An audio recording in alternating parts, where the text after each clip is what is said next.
مين اللي عنده القدرة يدخل بيت بالليل ويذبح كل اللي فيه بجبروت، وبعد ما خلص جريمته البشعة قطع ايديهم كلهم، وعلشان يداري جريمته محدش يكتشف ولع في البيت والجثث اتفحمت كلها؟ ازاي قتل 7 في ليلة واحدة وهرب؟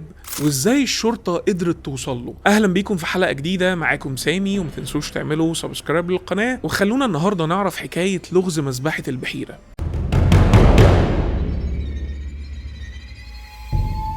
في 5 يناير سنة 2020 سكان قرية علي في مركز كفر الدوار بمحافظة البحيرة صحيوا قبل الفجر بدقايق بسيطة على ريحة دخان قوية، والرجالة كلهم اتجمعوا ونزلوا من بيوتهم، ولما بصوا على مصدر الدخان عرفوا انه جاي من ناحية بيت تاجر المواشي حسن الرافعي. بسرعة جريوا على البيت اللي كان مكون من دور واحد ووراه حظيرة المواشي بتاعت حسن، وخليكم فاكرين النقطة دي لأنها هتكون مفتاح حل لغز الجريمة كله. ولما الرجالة وصلوا للبيت بابه كان مقفول من بره جامد وما قدروش يفتحوه، واللي رعبهم اكتر انهم لقوا دم كتير جدا قدام باب البيت. وبسرعه كل واحد فيهم جري على بيته، اللي جاب خرطوم ميه وحطه في حنفيه قريبه، واللي جاب جردل، وكله بقى بيحاول يطفي. وفي نفس الوقت طلبوا الاسعاف والمطافي والشرطه. جهود الرجاله المبدئيه هدت الحريقه شويه، ولما المطافي جت طفت الحريقه كلها بسرعه، ولما خلصوا كسروا الباب من بره ودخلوا البيت فلقوا حسن ومراته واقعين على وشهم وجسمهم كان متفحم بالكامل وميتين. وناحية اليمين في أوضة المعيشة الكبيرة لقوا وليد الطفل الأصغر في البيت مدبوح وجسمه ما كانش محروق كله. وفي الأوضة التانية لقوا 3 أولاد بتتراوح أعمارهم ما بين من 8 ل 18 سنة، وكانوا مدبوحين وغرقانين في الدم، والنار ما كانتش وصلت ليهم. بعد ساعة تقريبا المعمل الجنائي وصل وبدأ شغله، ومن الملاحظات الأولية لمسرح الحادثة لقوا في المطبخ غدا وكوبايتين شاي، ولما رجعوا الأبواب والشبابيك عرفوا إن مفيش حد أو حرامي ممكن يكون دخل، وده أكد لهم إن الجريمة دي المتهم فيها حد تعرفه الأسرة وكان قاعد معاهم هنا كمان، يعني وارد يكون سببها مش سرقة، ومن منظر الجثث وارد يكون سببها الانتقام. وفورا بعد ما خلصوا معاينة لكل حاجة الجثث اتنقلت لمشرحة مستشفى عام، وتقرير الطبيب الشرعي صدر وكان صادم، لأن رجال الأمن عرفوا من التقرير إن في شخص غريب دخل وقعد مع العيلة ليلة الحادثة وأكل وشرب معاهم، وبعدها حصل حاجة فالشخص ده دبح 5 منهم وخنق 2 كمان، وعلشان يداري جريمته قرر يحرق البيت، وبعد كده كسر القفل بتاع حظيرة المواشي وحاول يسرقها، لكن تقريبا ملحقش بسبب الوقت. ونتيجة للمعلومات المهمة دي بدأ رجال الأمن شغلهم، وحققوا مع الجيران ومع عيلة الضحايا بالكامل، وجمعوا معلومات مهمة جدا، وعرفوا إن حسن القتيل من 10 سنين شهد في قضية حساسة ضد تجار مخدرات، وكان هو الشاهد الوحيد في القضية، لأن الشهود كلهم في الحادثة ماتوا، وبسبب إنه قال كلمة حق في 10 أشخاص اتحكم عليهم. وفورا رجال الأمن اشتغلوا على المعلومة دي ووصلوا لواحد اسمه سيد الجن، وده كان تاجر مواشي تقيل في القرية، ويبقى ابن عم حافظ الخولي، وحافظ ده كان من 10 اللي اتحكم عليهم بالسجن المشدد في القضية اللي شهد فيها القتيل. الشرطة جابته وحققت معاه ووجهت ليه الاتهام بقتل حسن وعيلته كمان بدافع الانتقام. سيد الجن كان عنده 40 سنة، وبرغم سنه اللي مش كبير كان مريض بالسرطان، وأنكر كل الاتهامات، وقال في التحقيقات إنه تاجر كبير وليه سمعته، ومن وقت ما حافظ الخولي اتسجن وهو كل علاقته بيه بيربي عياله وبيصرف على مراته وبيروح له زيارات في السجن من وقت للتاني، وما عندوش 1% دافع إنه ينتقم لابن عمه أصلا، وده برغم إن هما كانوا شغالين سوا في المواشي زمان، وسيد كمان متجوز أخت حافظ. رجال الأمن طلبوا منه دليل يثبت خط سيره وقت وقوع الحادثة، فجاب لهم تقرير مختوم من مستشفى حكومي شهيرة في القاهرة إنه بيتعالج فيها من السرطان، ودوروا ورا خط سيره لقوا فعلا انه ما كانش في القرية بقاله اكتر من اسبوع، ولكن ده ما كانش كافي ليهم، فجابوا سجل مكالماته اخر 3 شهور وفرغوها كلها علشان يتأكدوا انه ما اتكلمش عن الحادثة ولا يعرف عنها اي حاجة نهائي. ولكن بمراجعة سجل المكالمات رجال الامن عرفوا معلومة خطيرة عن طريق مكالمة كان مدتها بالظبط 1.5 دقيقة.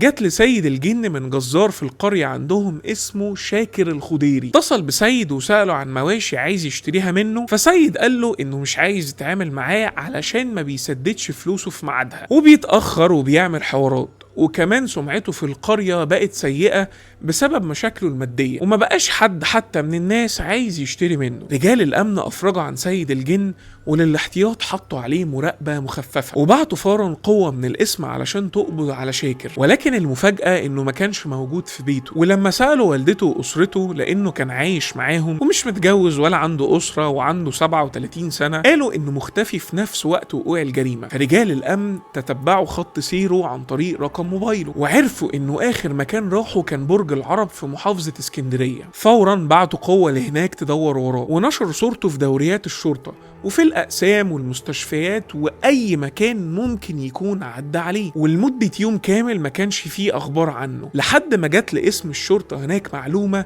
إن في أمين شرطة شاف شاكر نازل من عند عيادة دكتور عظام، وحالق شنبه وقالع الجلابية ولابس قميص وبنطلون على غير عد. على طول الشرطة راحت وقبضت عليه وبدأت التحقيق معاه. في البداية أنكر شاكر معرفته بالجريمة، رغم إن جسمه كان فيه كدمات وخربشة ضوافر ودراعه اليمين كان مكسور. وبعد التحقيق معاه لوقت طويل انهار وفضل يعيط وحكى جريمته بالتفصيل. وركزوا بقى في اعترافات شاكر لانها كانت مرعبة. اعترف شاكر ان عيلته سببت له ازمات ومشاكل نفسية كتيرة من وقت ما كان طفل، ووصل الموضوع انه كان بيحصل خناقات في البيت كتيرة، والعلاقة الاسرية بين اخواته الولاد الكبار ووالدته ووالده ما كانتش سليمة، لدرجة ان عيلته في مرة دخلته مصحة نفسية يتعالج فيها، وكانوا عايزين يخلوه يعيش بقية حياته في المصحة، لكنه تعافى وخرج لهم سليم. ولما كبر وفتح محل جزارة لأنه كان شغال فيها من صغره، عيلته خلته يخسر فلوس كتيرة ويتداين كمان، ونتيجة لده معرفش يشيل قرش بسببهم، ولا عرف يتجوز ويكون نفسه، وبسبب ده ديونه كترت جدا وبقى بيستلف كتير، ومضى إيصالات أمانة وفي ناس سلمتها للشرطة وكانوا عايزين يقبضوا عليه في الأيام الأخيرة. فقرر في يوم 4 يناير سنة 2020 يروح يستخبى في بيت حسن، وما كانش عنده نية للشر أو للقتل وقتها، وفعلا قعد عنده يومها وحسن استضافه وأكله وشربه وعامله كويس جدا.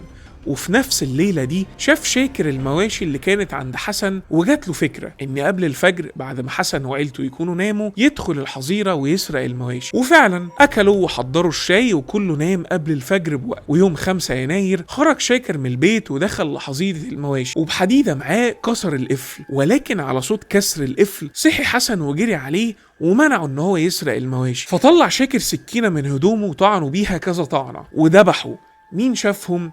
ابن حسن الكبير، وده كان شاب عنده 18 سنة وجسمه قوي، فجري على شاكر وكسر له دراعه بحديدة، لكن شاكر كان أقوى وعافي جدا، فمسكه كتم بقه وخنقه لحد لما مات. وبعدها شد جثة حسن وجثة ابنه ودخلهم للبيت وقفل من جوه. فمرات حسن صحيت قام خنقها هي كمان وكان ناوي يهرب، لكن والدة حسن صحيت وصوتت فكتم نفسها وذبحها، وقام دخل وكمل على باقي العيلة بنفس الطريقة. وفي منهم اللي حاول يقاوم لكنهم ما قدروش عليه. واللي سهل كل ده لشاكر ان بيت حسن كان متطرف شوية عن بيوت القرية، يعني مش بعيد ومش قريب قوي، فمحدش من اللي حواليهم حس بأي حاجة ولا سمع أي أصوات.